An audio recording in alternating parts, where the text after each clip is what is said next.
ఇక మంత్రి కోమటిరెడ్డి వెంకటరెడ్డికి మాజీ ఎమ్మెల్యే కంచర్ల భూపాల్ రెడ్డి సవాల్ విసిరారు. నల్గొండ బీఆర్ఎస్ పార్టీ ఆఫీస్ ను కూల్చాలని అధికారులను వేధించడం కాదని, దమ్ముంటే ఆయనే వచ్చి పార్టీ ఆఫీస్ పై చెయ్యి వేయాలంటూ కమెంట్స్ చేశారు.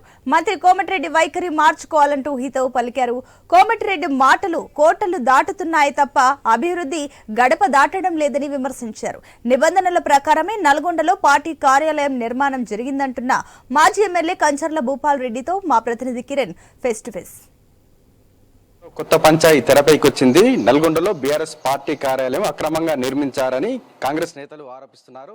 ఆ మేరకు మంత్రి కోమటిరెడ్డి వెంకటరెడ్డి కూడా బీఆర్ఎస్ పార్టీ కార్యాలయాన్ని కూల్చేయాలంటూ కూడా హాట్ కామెంట్ చేస్తున్నారు. ఇక దీనిపై స్పందించడానికి మనతో పాటు మాజీ ఎమ్మెల్యే కంచర్ల భూపాల్ రెడ్డి గారు ఉన్నారు. సార్, బీఆర్ఎస్ పార్టీ కార్యాలయం అక్రమంగా నిర్మించారని కాంగ్రెస్ నేతలు చెప్తున్నారు, ఏమంటారు? ఏ పార్టీ ఆఫీసు సక్రమంగా నిర్మించిండ్రు? కాంగ్రెస్ పార్టీ ఆఫీసు ప్రకాశం బజార్లో నిర్మించినటువంటి పార్టీ ఆఫీసు సక్రమంగా నిర్మించిండ్రా? మరి బీజేపీ పార్టీ ఆఫీస్ కానీ, కమ్యూనిస్ట్ ఆఫీస్ కానీ, తెలుగుదేశం ఆఫీస్ కానీ, ఇంకా వేరే వివిధ పార్టీ ఆఫీసులు కానీ, అదేవిధంగా హైదరాబాద్లో ఉన్నటువంటి గాంధీ భవన్ ఏమన్నా అంటే బీఆర్ఎస్ పార్టీ కార్యాలయం అక్రమం అని ఒప్పుకుంటున్నారు మీరు? సక్రమంగా ఉందా? ఈ పార్టీ ఆఫీసుల కన్నా కనీసం భూమి అలొకేషన్ కూడా లేదు. వేరే పార్టీ ఆఫీసులకు. అయినా నేనేమి ఇబ్బంది పడతలేమే. 10 ఏళ్ళు మేము అధికారంలో ఉన్నప్పుడు ఎక్కడ కూడా ఏ పార్టీ ఆఫీస్ కూడా ఇబ్బంది పెట్టలేదే. పార్టీ ఆఫీసులు అనేవి ఒక సేవా ఆఫీసులు అవి ఏ పార్టీకైనా. టీఆర్ఎస్ పార్టీ 14 ఏళ్ళు ఉద్యమం కోసం పోరాటం చేసి తెలంగాణ తెచ్చినటువంటి పార్టీ టీఆర్ఎస్ పార్టీ. అయినా అఫీషియల్గా సీసీఎల్ నుంచి ల్యాండ్ అలొకేషన్ అయింది, సీసీఎల్ నుంచి రిజిస్ట్రేషన్ అయింది. ఎకరం జాగా మాకు రిజిస్ట్రేషన్ అయ్యి ఆల్రెడీ నిబంధనల ప్రకారం మేము ఉన్నాం. దాంతోపాటు 2019-20లోనే మేము బిల్డింగ్ కోసం కూడా పర్మిషన్ కోసం అప్లై చేసుకున్నాం మున్సిపాలిటీలో. ఆ రోజు ఉన్నటువంటి కమిషనర్ గారు ఉండి ఏ పార్టీ ఆఫీసు కూడా పర్మిషన్ లేవు, మీకు అవసరం లేదంటే కూడా నేను ఏ టైం ఎట్లా వస్తుందో, ఎలాంటి దుర్మార్గులు ఉంటారో అయినా మాకు పర్మిషన్ కావాలని నేను మన పర్మిషన్ కోసం అప్లై చేసుకున్నా. దాని ప్రకారం నిబంధనల ప్రకారం వాళ్ళు మున్సిపాలిటీ నుంచి మాకు ఇవ్వాలి. దాని ప్రకారమే నిర్మాణం చేసుకున్నాం. నిర్మాణం చేసుకున్న తర్వాత వాళ్ళు మాకు చేయాల్సిన దాని ప్రకారం చేయలే. అయినా మేము పర్మిషన్ కోసం పదే కమిషనర్ని మున్సిపాలిటీని అడిగినాం. ఆ తర్వాత ఎలక్షన్లు అయిపోయిన తర్వాత ఈ కాంగ్రెస్ పార్టీ అధికారంలోకి వచ్చిన తర్వాత మరి పార్టీ ఆఫీసుని మరి కళ్ళకు చూడలేక టీఆర్ఎస్ పార్టీ ఆఫీస్ అంటేనే ఏమో ఆయనకు మంటలాగా ఉండి దాన్ని కూలగొట్టాలి. అధికారులను ఇబ్బంది పెడుతూ, అధికారులని డిస్టర్బ్ చేస్తూ, అధికారులని మన వాళ్ళ నిబంధనల ప్రకారం పనులు చేయకుండా మేము అటు కమిషనర్ గారిని కోరినాం, కరెక్ట్ అని కూడా కోరినాం. టీఎస్బీ పాస్లో అప్లై చేసుకున్నాము. నుడా చట్టం ప్రకారం మాకు పర్మిషన్ ఇవ్వమని కూడా అడిగినాము. అవసరమైతే పర్మిషన్ ఇవ్వండి, కానీ ఊకే కూలగొడతాం అనేది కరెక్ట్ కాదు. మరి ఏ పార్టీ ఆఫీసు కూడా, ప్రతి ఆఫీసు కూడా పార్టీ ఆఫీసు, ప్రతి నాయకులకు కార్యకర్తలకు దేవాలయాలు, ఇవాళ దేవాలయాలకు ఏమైనా పర్మిషన్ ఉంటాయా? అట్లనే టీఆర్ఎస్ పార్టీ అయినా, బీఆర్ఎస్ పార్టీ అయినా, లేదా కాంగ్రెస్ పార్టీ అయినా, కమ్యూనిస్ట్ పార్టీ అయినా, బీజేపీ పార్టీ అయినా, తెలుగుదేశం ఆఫీస్ అయినా, ఏ ఆఫీసులు అయినా వాళ్ళకు సేవా కార్యక్రమాలు నడిపించుకోవడం కోసం మరి అదేవిధంగా వాళ్ళకి ఆ దేవాలయం లాంటివి దాని మీద పడుడైంది. ఒక టీఆర్ఎస్ పార్టీ దొరికిందా? అన్ని పార్టీ ఆఫీసులు ఉన్నాయి.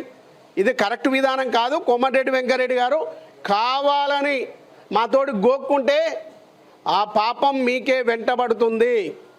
అధికారులని ఒత్తిడి చేసి రోడ్ల మీద ఏదో నేను ఆదేశాలు జారీ చేసిన ఒక జిల్లా మంత్రిగా ఉండి, రాష్ట్ర క్యాబినెట్లో ఉండి ఏ క్షణంలో పడితే ఆ క్షణంలో మాట్లాడు కరెక్టు సంస్కారం కాదు. ఇప్పటి కూడా నేను జిల్లా మంత్రి కోమటిరెడ్డి వెంకటరెడ్డిని నేను సవాల్ విసురుతా ఉన్నాను. అధికారులను కాదు ఇబ్బంది పెట్టేది, దమ్ముంటే నువ్వు రా పార్టీ ఆఫీస్ కూలగొడతాందుకు. ఏ విధంగా ఎదుర్కోవాలో మేము సిద్ధంగా ఉన్నా. నీకు దమ్ముంటే నువ్వు పార్టీ ఆఫీస్కు రా, నేనుంటా. ఎట్లా కూలగొడతావో చూస్తా. మేము 10 ఏళ్ళు నీ పార్టీ ఆఫీసు జోలికి రాలేదే, ఏ పార్టీ ఆఫీసులో జోలికి పోలేదే. నీ అనుచరులు నీకు సంబంధించినటువంటి చెర్లపల్లిలో ఎఫ్టీఎల్కి సంబంధించినటువంటి ల్యాండ్ని కబ్జా చేసుకొని, వెంచర్ చేసుకొని విల్లాలు కట్టుకున్నారే. ఇట్లా నీకు సంబంధించినటువంటి చాలా ఏరియాలలో గవర్నమెంట్కు సంబంధించినటువంటి భూములన్నీ ఆక్యుపై చేసుకున్నారే. నీవు చేసిన ఆ పని, గవర్నమెంట్ భూములని కబ్జాలు చేసుడు, ప్రైవేటు వ్యక్తులను బెదిరించి భూములు గుంజుకునుడు, నీవు మందిని పొట్టగొట్టే తత్వం నీ దగ్గర ఉంది. కానీ మా దగ్గర అలాంటిది లేదు. మేము 10 ఇప్పటికే సంవత్సరాలైనా కలెక్టర్ కు స్పష్టమైన ఆదేశాలు జారీ చేసిన మంత్రి కోమటిరెడ్డి వెంకరెడ్డి బీఆర్ఎస్ పార్టీని కూల్చేయాలంటే మీకేమైనా నోటీసులు అందాయా? దీనిపై మీ స్పందన ఏ విధంగా ఉండబోతుంది? మాకు ఎలాంటి నోటీసులు రాలేదు. మేము ఆల్రెడీ కలెక్టర్కు కమిషనర్ కూడా టీఎస్బీ పాస్ మా నుడా చట్టం ప్రకారం మేము కలెక్టర్ గారిని కమిషనర్ గారిని కూడా మరి అప్లికేషన్ పెట్టుకున్నాము. మేము ఆ చట్టం ప్రకారము ఆ నిబంధనల ప్రకారము మేము 33% ఫైన్ కట్టడానికి కూడా సిద్ధంగా ఉన్నామని ఫైల్ ఇచ్చినాము. వాళ్ళు ఏ నిబంధనల ప్రకారం ఇస్తే ఆ నిబంధనల ప్రకారం ముందు పోతాం. వీళ్ళు ఏమైనా ఇబ్బంది పెడితే కోర్టు పోతాం.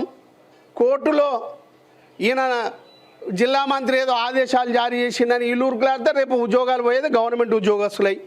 కాబట్టి వాళ్ళు కూడా అన్నీ చూసుకుంటారు. నిబంధనల ప్రకారమే మేము పోతాం. ఎక్కడ కూడా భయపడేది లేదు, ఎక్కడ కూడా ఇబ్బంది పడేది లేదు. టీఆర్ఎస్ పార్టీ ఆఫీసు ఎంటిక కూడా పీకలేరు. ఇది కరెక్ట్ కాదు. మేము ఏనాడు కూడా ఎవరిని కూడా 10 సంవత్సరాలు ఇబ్బంది పెట్టలేదు. కావాలని కోమటిరెడ్డి వెంకరెడ్డి ఈర్ష్యతోటి టీఆర్ఎస్ పార్టీ ఆఫీసును కూలగొట్టడానికి ప్రయత్నం చేస్తున్నాడు. మేము దేనికైనా సిద్ధంగా ఉన్నాం. ప్రతి టీఆర్ఎస్ పార్టీ నాయకుడు కార్యకర్త మా పార్టీ ఆఫీస్ జోలికి వస్తే దేనికైనా సిద్ధం, ఏమైనా చేయడానికి సిద్ధంగా ఉన్నాం. మేము ఏనాడు కూడా ఎవరి జోలికి పోలేదు. మా జోలికి వస్తే ఊరుకునేది లేదు. కానీ నిబంధనల ప్రకారం పోతున్నాం. మేము టీఆర్ఎస్ పార్టీ ఆఫీసుకు సంబంధించినటువంటి కన్స్ట్రక్షన్ సంబంధించినటువంటి మీరే కదా ఎల్ఆర్ఎస్ బీఆర్ఎస్ పర్మిషన్ ఇస్తాని వారం రోజులలో ఆ కార్యక్రమం వస్తుంది కదా. ఎందుకు ఇవన్నీ? ఏ పార్టీ ఆఫీసు మేము కడతానికి సిద్ధంగా ఉన్నాం. అట్లనే అన్ని పార్టీ ఆఫీసులతో కట్టి. కానీ కూలగొడతా ఎవరిని కూలగొడతావు? గట్టిన ఒక ఆయన కూలగొడతా అని పావురాల గుట్టకు పావురం అయిపోయిండు. నువ్వు కూడా ఏ గుట్టకు పావురం అవుతావో కరెక్ట్ కాదు. ఎప్పుడు కూడా ఎవరిని ఇబ్బంది పెట్టినా మనమే నాశనం అయిపోతాం. ఎవరిని ఇబ్బంది పెట్టినా మనమే నాశనం అయిపోతాం. ఎవరిని జోలికి పోయినా మన జోలికి బక్కువని కొడితే భగవంతుడు నీకు కొడతాడు. ఆ టైం వస్తుంది నీకు. మంచిది కాదని చెప్తున్నా కోమటిరెడ్డి వెంకరెడ్డి. రైట్. నల్గొండలో బీఆర్ఎస్ పార్టీ కార్యాలయం నిబంధనల ప్రకారమే నిర్మాణం జరిగిందని మాజీ ఎమ్మెల్యే కంచర్ల భూపాలరెడ్డి స్పష్టం చేస్తా ఉన్నారు. కేవలం రాజకీయ కుట్రలో భాగంగానే కోమటిరెడ్డి వెంకరెడ్డి ఇటువంటి కూల్చివేయాలని కూడా వ్యాఖ్యలు చేస్తున్నారని ఆరోపిస్తున్నారు. కానీ ఈ ఇష్యూ వెనక తాము దేనికైనా సిద్ధమంటూ కూడా హెచ్చరికలు కూడా మాజీ ఎమ్మెల్యే కంచర్ల భూపాలరెడ్డి హెచ్చరికలు కూడా జారీ చేస్తూ ఉన్నారు. కెమెరామెన్ రాజుతో కిరణ్ ఐనస్, నల్గొండ.